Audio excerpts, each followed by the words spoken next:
Assalamualaikum warahmatullahi wabarakatuh. Nah, bersamaan dengan video ini, saya Yanwar akan menjelaskan tentang sistem pengambilan keputusan untuk presisi penggantian suku cadang menggunakan jaringan Bayesian. Kita menggunakan perangkat lunak Geni 5 dari Bayes Version. Paradok yang ada dalam maintenance saat ini biasanya adalah time based, jadi berdasarkan jadwal tetap. Kelemahannya kadang penggantian suku cadang itu masih yang diganti itu masih layak dipakai. Sementara ada juga namanya corrective maintenance. Jadi menunggu komponennya benar-benar rusak. Kalau rusak diganti. Tapi itu sebenarnya bisa mengakibatkan downtime produksi dan mungkin ada perbaikan komponen yang lain karena ikut mengikuti kerusakan komponen tersebut. Nah, keadaan eh, yang ada biasanya data sensor tidak lengkap dan laju degradasi komponen sangat bervariasi sehingga perlu sistem cerdas yang mampu memperkirakan ketidakpastian tersebut. Saya menggunakan jaringan Bayesian untuk menebak sistem agar mengkalkulasi hubungan kausal dalam lingkungan yang kompleks. Jadi fungsi utamanya berdasarkan hubungan sebab akibat antar variabel yang tidak pasti dan update probabilitas secara dinamis jika ada eviden baru yang ada di lapangan. Jadi dari riwayat, umur, dan gejala-gejala lain kita masukkan ke sistem Bayesian Network untuk melihat probabilitas aktual yang ada di komponen tersebut. Nah, kita juga menggunakan anatomi directed acyclic graph, yaitu graf Bayesian di mana tersedia simpul dan directed graph yang tanpa siklus ya. Jadi menuju ke satu titik seperti uh, yang saya bikin ini. Ini menggunakan software Geni 5.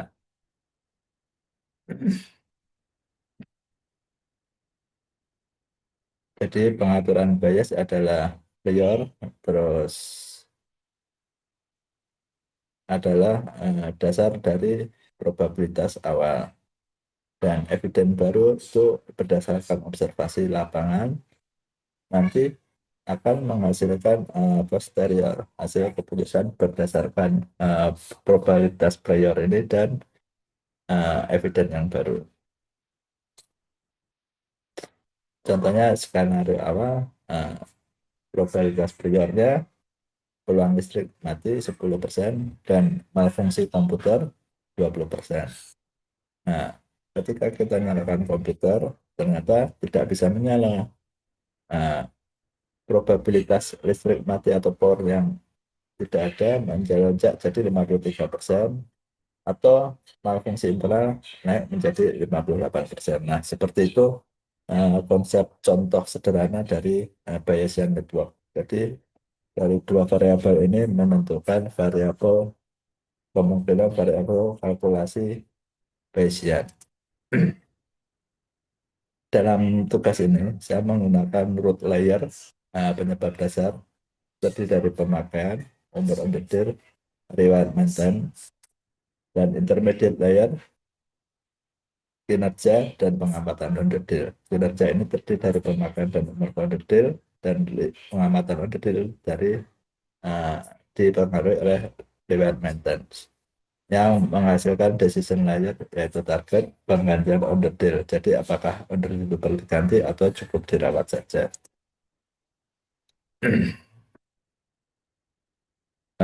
Konsep tadi kita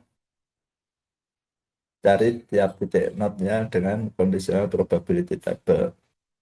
Nah, kalau dalam software seperti ini, jadi root node-nya kita menggunakan data uniform karena kita tidak tahu ya yang mana yang lebih banyak di suatu tempat, jadi kita menggunakan data uniform. Nah, kinerja ini eh, kondisional tabelnya seperti ini. Jadi misalkan ketika pemakaiannya sering, tapi umur ondel kerja baru, kondisi baik perkiraan probabilitasnya 55%. Probabilitas onderdil kinerjanya sedang 0,3%, 30%, buruk 15%. Nah, seperti itu contoh dari conditional probability dari pemakaian dan umur onderdil ke kinerja. Jadi pemakaian dan umur onderdil ke kinerja itu ada tabel probability-nya, yaitu potongan dari tabel probability pemakaian dan probability umur onderdil. Nah, ini adalah contohnya jika pemakaian sering dan umur lama, probabilitasnya buruk akan menjadi 70%. Jika pemakaian jarang dan umur baru, probabilitas kinerja baik 90%. Nah, ini bisa dicek di program.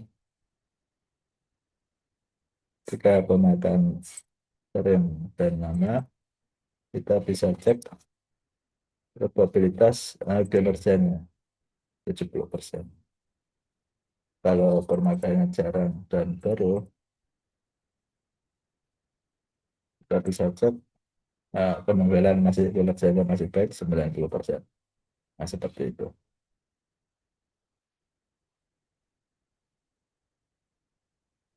Baik, kembali lagi ke presentasi.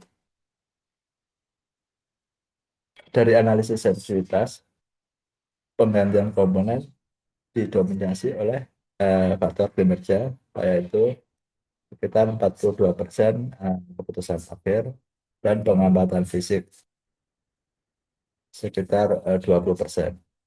Nah, ini sesuai juga dengan apa yang kita buat dalam acyclic graph ini ya.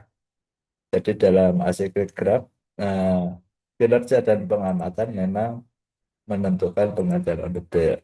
Tapi ternyata memang bagian kinerja ini yang lebih besar pengaruhnya dibandingkan pengamatan visual dari onderdil tersebut.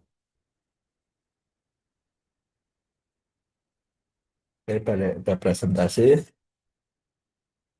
Nah, kita juga melakukan extreme value test, jadi pengujian nilai-nilai ekstrim. Nah, misalkan pemakaian jarang, umur baru, dan perawatan rutin.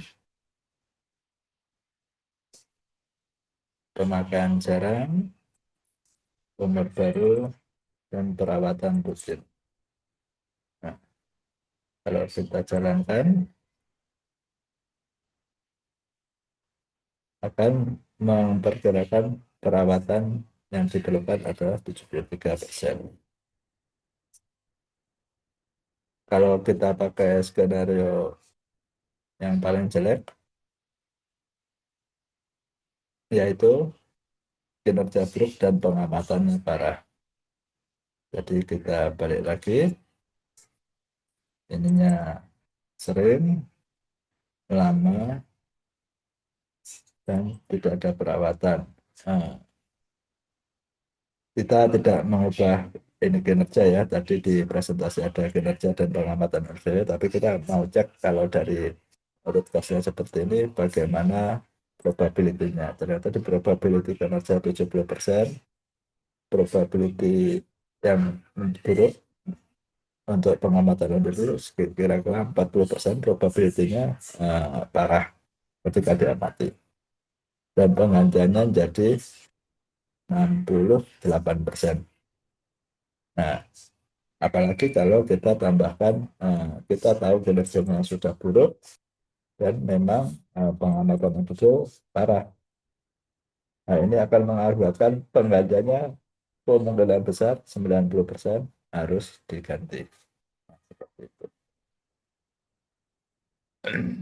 Balik lagi ke presentasi. Nah, ini kinerjanya buruk dan pengamatan parah, jadi di variabel intermediate, sehingga rekomendasi pergantian 90% sesuai. Jadi saya mengajukan 3 zona pengambilan keputusan, yaitu zona aman, waspada, dan zona kritis. Aman ada probability-nya di bawah 35%, waspada 35 sampai 65%, dan kritis 65 sampai 100%. Di mana pada saat kritis ini perlu penggantian suku cadang yang ada pada maintenance terdekat ya, atau pada ketika sudah memang benar-benar parah perlu diganti. Kalau pada waspada mungkin kita harus meningkatkan frekuensi pemantauan. Kalau zona sehat masih aman, jadi cuma dilakukan perawatan rutin saja. Jadi menggunakan sistem cerdas dengan jaringan Bayesian ini, kita dapat mengetahui transparansi dan terukuran dari probability yang ada. Nah, optimalisasi biaya juga bisa kita gunakan karena mencegah pemborosan penggantian onderdil dan bersifat dinamis karena berdasarkan eviden yang ada di lapangan. Jadi dari hanya penjadwalan penggantian rutin bisa menjadi eh, penggantian yang dinamis sesuai data yang ada di lapangan. Sekian dari saya. Terima kasih. Wassalamualaikum warahmatullahi wabarakatuh.